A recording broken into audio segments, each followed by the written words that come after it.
Hello, book friends, I'm back. It's been more than a minute.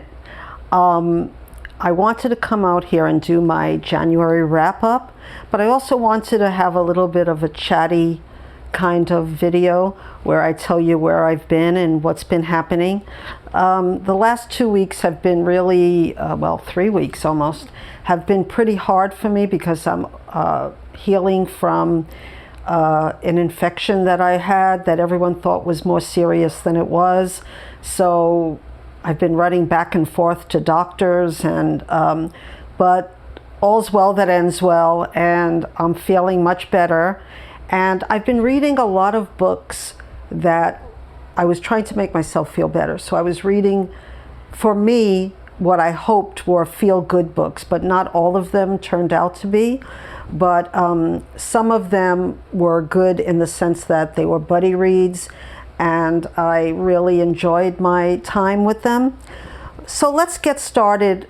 What did I read in January? It's funny because I put on my community post when I was kind of out of it, and I said, you know, I'm ill, but my February wrap-up is coming. And it wasn't a February wrap-up, it was a January wrap-up. That shows you where my how ill I was at the moment. But I wanted to keep in touch with you. As I like to say, Booktube is my social life.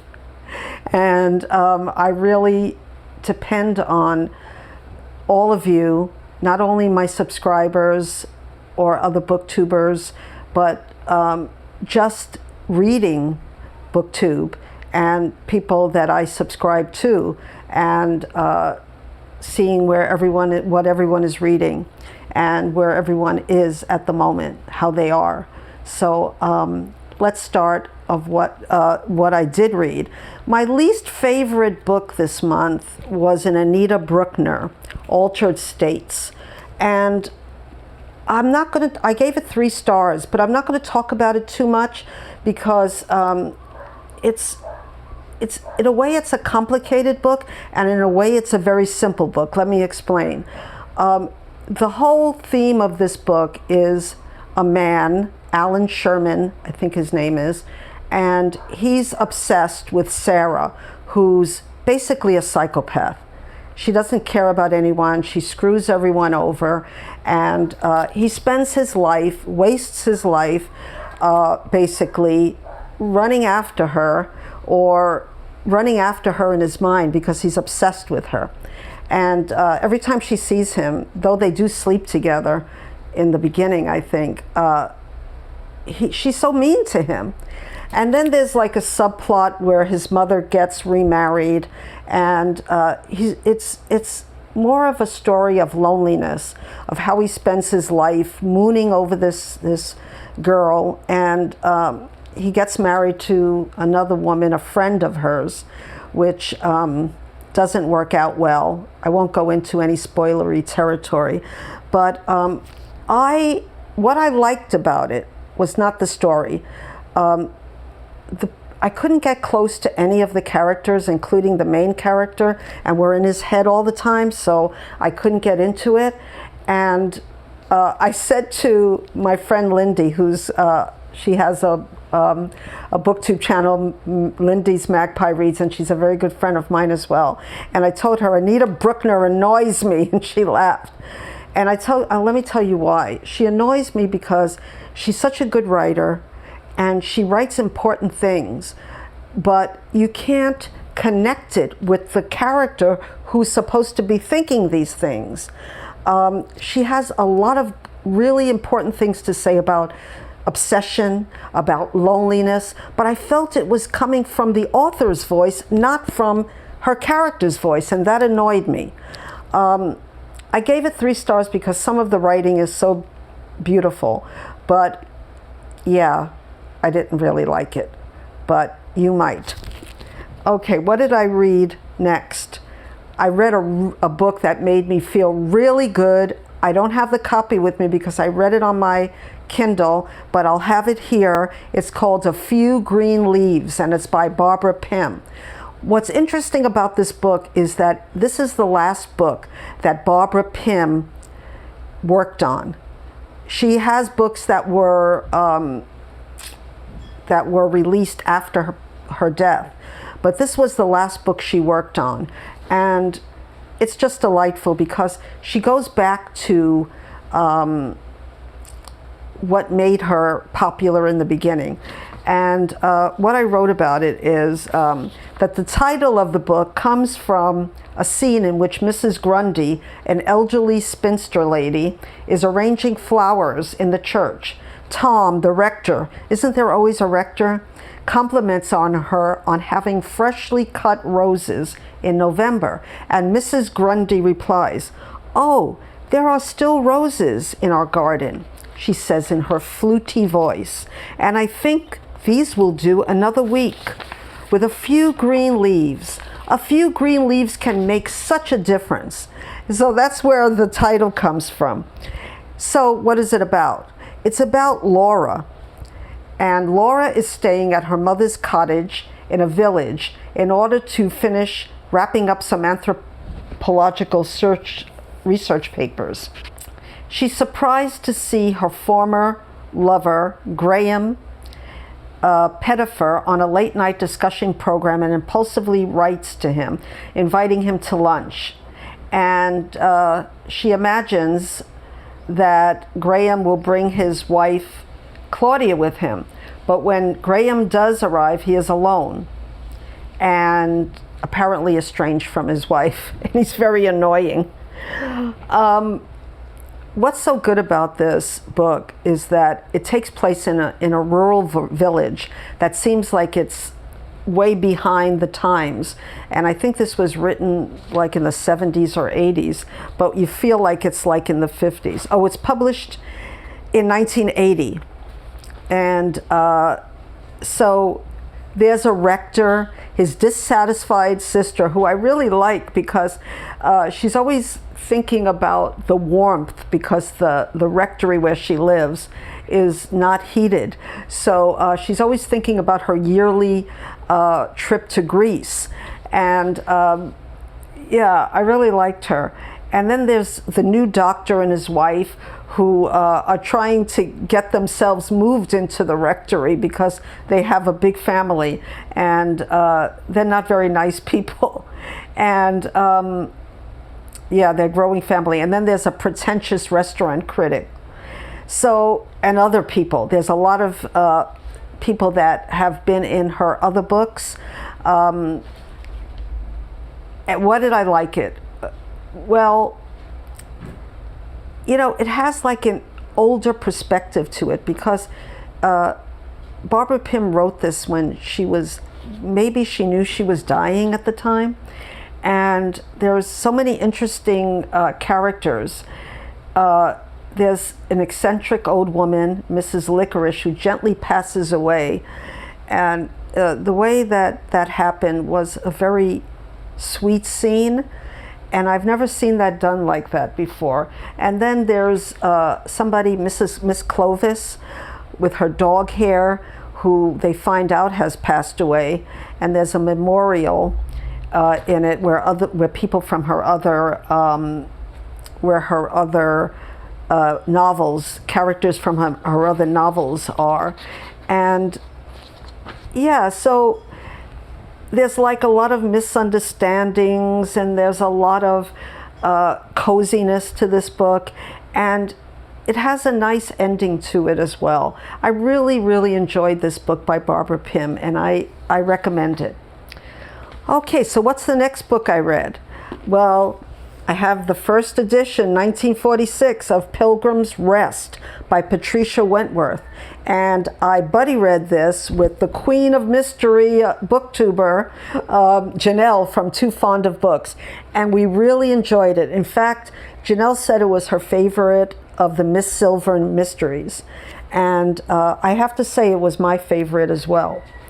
So what is it about? So when Judy, it starts out with Judy, and she has a little girl that was left to her by her sister and her husband, who got killed in an air raid, and she's left with the 4-year-old daughter Penny, and she can't find a job. because of she wants to bring the child with her. So she finds a job as a housemaid in Pilgrims Rest. So she's desperate in a way for a job that will allow her to keep Penny. So this house, Pilgrims Rest, is in the country, and it's a large country house, restful, but there's nothing restful about, it turns out there's nothing restful about Pilgrim's Rest. Roger Pilgrim, who his father had been killed in a very weird accident that might not be an accident, and he's had a few attempts on his life, but he's also a very stupid man. So he tells his friend, luckily his friend is a policeman, and Frank Abbott. And Frank Abbott is happens to be a very good friend of, guess who? Miss Silver. So he tells Roger, go see Miss Silver. So what I liked about it is, if you've read any Miss Silver mysteries, Miss Silver is in it from the beginning, and that was a delight. And also, this was written in 1946, like I said, and as Janelle pointed out, but it was probably written during the war, and we have a lot of World War II stuff that comes in. Not only the air raids, but we have Miss Silver using wool that came from before the war, because it's hard to get wool right now. So Janelle thought it was that this took place during the war. So that was interesting. Also, we have everybody. We have the two policemen. One is Randall, who's in Scotland Yard, and he comes in to help when there's a murder. So we have so many of the people that people miss Silver's mysteries and make them so much fun. And these are her two ex-students as well. And the story is action-packed, I wrote. And the author put just the right amount of romance in the story. Patricia Wentworth writes a lot of romantic suspense beside her Miss Silver mysteries. But this was not overdone, was done just right. In fact, there was 2 romances in the story. But so the ending was not perfect or plausible. It was exciting. And reading it with Janelle was a delight. And I just gave it 5 stars because of Miss Silver, who is delightful in this book. So if, this is not an easy book to get. And I was talking about it, that it's why it took my library so long to find it. It happened to be in another outer island library in some old stack that they couldn't find. They knew they had it, but it took like almost a month for me to get it. And I'm very happy that I did get it. I hope they do keep it, because this book was just what I needed at the right time. So the next book was also a buddy read for me, and I'll have it here. It's called Jamaica Inn by Daphne du Maurier. And wow, this book. In fact, this was the January pick for the Fomo book club, and I'll have the, in my description box, the Fomo book club, the people who are heading it. And I know my friend Jack and from Spread Book Joy, and Gemma of Gemma Books. I'm not sure if Alice of the Giant Bookshelf is also part of that, but I'll have that information down below. But I did not read it with them because they were ahead of me, and I started this with Nikki later on in the month. And I read the first chapter, and I thought, I don't know if Daphne du Maurier can keep up this high tension and high stakes, but I really misrepresent Daphne du Maurier, because she's a wonderful writer. It's not a perfect book. It's not a book that I would pick for myself, though I did read Rebecca. So the plot follows Marilyn, who's, I have to admit, sometimes she annoyed me because she would get herself into these situations where I would say, no, no, no, no. In fact, from the first chapter, I would have said, I'm gone. So her mother dies and she goes to live with her Aunt Patience, who she hasn't seen for a long time. And her Aunt Patience had married this man. What is his name? Josh. Right. Joss. And she quickly finds out that that Jamaica Inn is an unsavory place. Her aunt is very much abused by her husband, and the locals mistrust the place. They don't want to go near it. So it has that gothic mystery scariness in it. And we find out that her uncle, besides being a very unsavory character and very scary, is also maybe involved with a bunch of smugglers or worse. And so like I said, it was so plot filled from the beginning that I thought she wouldn't be able to keep up with the pacing. I think this is a gothic masterpiece, though I love the way she ended the book. That made me give it 5 stars. She calls it an adventure story.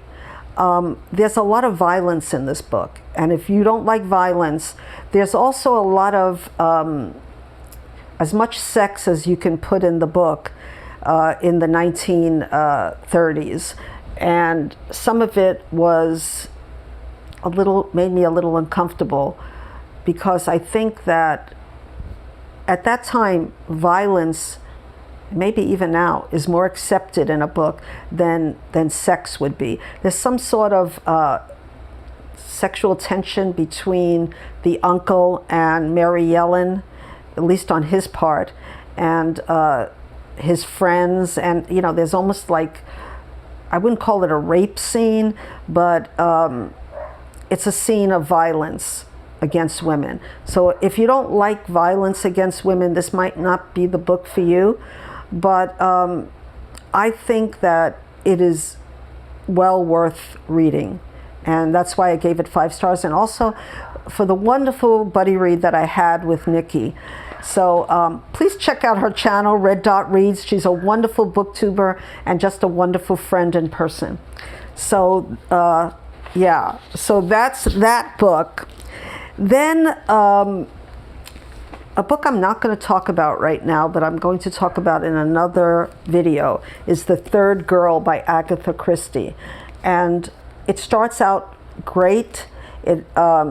I really enjoyed a certain part of this book that had to do with a psychologist and one of the girls in this book. Third Girl what it is in this book is, it's a roommate, basically. Somebody gets an apartment, and then she invites her friend, and then they still need a third girl. So the third girl in this book is the main character, basically. And Hercule Poirot and Aradane Oliver are in this book. And it's a good mystery. Not perfect. I didn't like the second half as much as I liked the first half, but I will say that the part of the book that had to do with the psychologist really showed how Agatha Christie, it brought up a lot of things that were in her real life that might give you an idea about, if you're interested in the character of the person of Agatha Christie. It kind of gave you an idea, because she wrote this in the 70s. So there's a lot of talk about drugs and LSD and all kinds of pills I've never heard of that were popular at that time in the 70s. So if you don't like that, you might not like this book either. But yeah, so I'm still not sure how I feel about it, so I might talk about it in another book, in another video. The next book is that I'm going to talk about is a book that I also wouldn't ordinarily pick up because it's a young adult book. But the subject was interesting to me, and it's called The Life and Crimes of Hoodie Rosen by Isaac Blum. And let me show you. It has a great cover. And it's about an Orthodox boy, and he meets this girl, and he falls in love with her. But it's much more than that. And first of all, he's 15 years old. The beginning of this book was so funny that I thought, yeah, this is not really, knowing myself, some people in the Orthodox Jewish community, though I'm not Orthodox, I am Jewish, but I'm not Orthodox Jewish. I thought to myself, this is not a likely story. Let me tell you what it's about. A 15-year-old Orthodox Jew incurs the wrath of his family and extended community when he falls for one Anna Maria Diaz O'Leary in Isaac Blum's dazzling debut novel. So it says, hilarious, irreverent voice of Yehuda Hoodie Rosen propels the narrative. And he's the only son in a large family, has moved with the rest of his family out of his Orthodox community. And this is really true to life, because it made me think of New York community where the Orthodox Jewish people move in and the community at large doesn't accept them.